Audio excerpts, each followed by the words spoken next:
Hello, everyone, and welcome back to another video. We sincerely hope that you are having a wonderful day.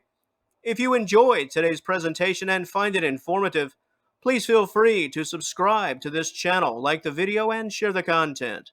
Today's video subject: why do cats randomly attack their owner's hands and feet?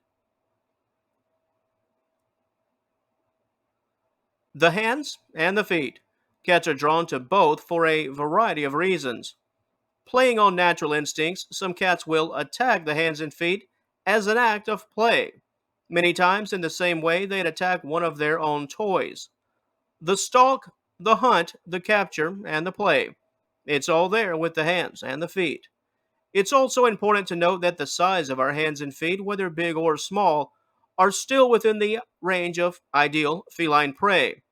Of course, when you add gloves, socks, shoes, slippers, you name it, the hands and feet can look like a critter, something not too much unlike prey they'd likely find in your very own backyard. And while some cats are far more active in this arena compared to others, it's not too uncommon for cats to bite at the hands and feet.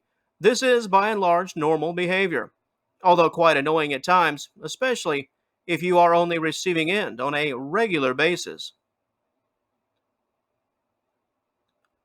What happens when play turns into an attack?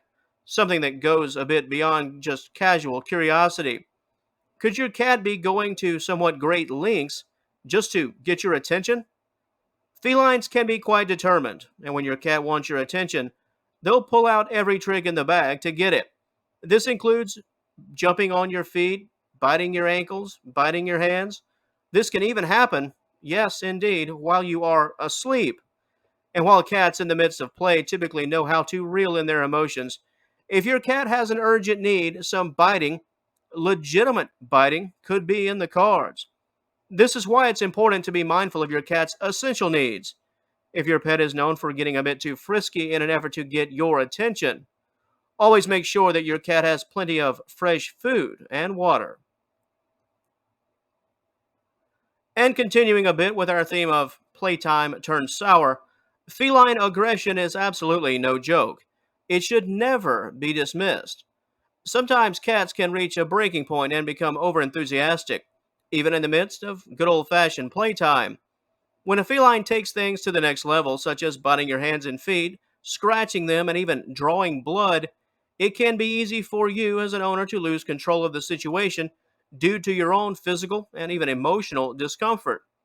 However, as is often the case in the feline world, cats typically display signs of aggression prior to any sort of attack. If you're having a fun play session with your pet, where a bit of faux hunting and stalking is taking place, with your feet and or hands being used as the bait, pay very close attention to any negative cues. Stop what you're doing if your cat begins to growl, hiss, take on a stiff and rigid posture, display those claws, and pin those ears back. All of these warnings, especially in clusters, are telltale signs that the worm has turned and that your pet is not in a good mood. When owners talk about their feet and hands being attacked in the most literal sense, it often takes place after a tender moment goes a bit haywire. In many cases, aggression is a result of physical play taken just a bit too far.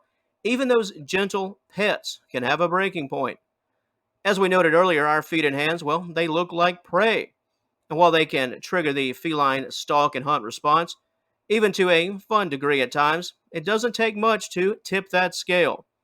I've personally heard stories of cats becoming so wrapped up in the stalk and the hunt that they'll hide behind furniture and then just pop out, attacking the feet and ankles as the owner attempts to walk across the floor.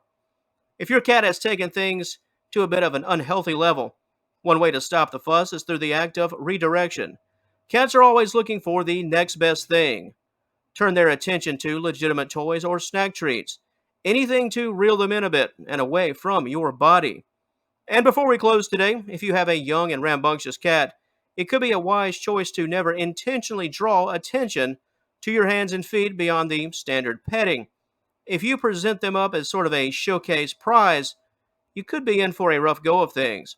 Because for every cat that just absolutely could not care less, other felines just can't wait for their owners to take those two steps forward. Life is but a game to many of our furry friends, and hands and feet can become the grandest captures, toys, and treasures. And on that note, that'll wrap things up for today's presentation.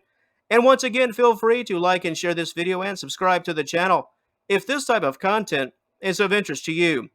Thanks for watching. Don't let your cat get a hold of your favorite slippers or your feet, and we'll talk to you later.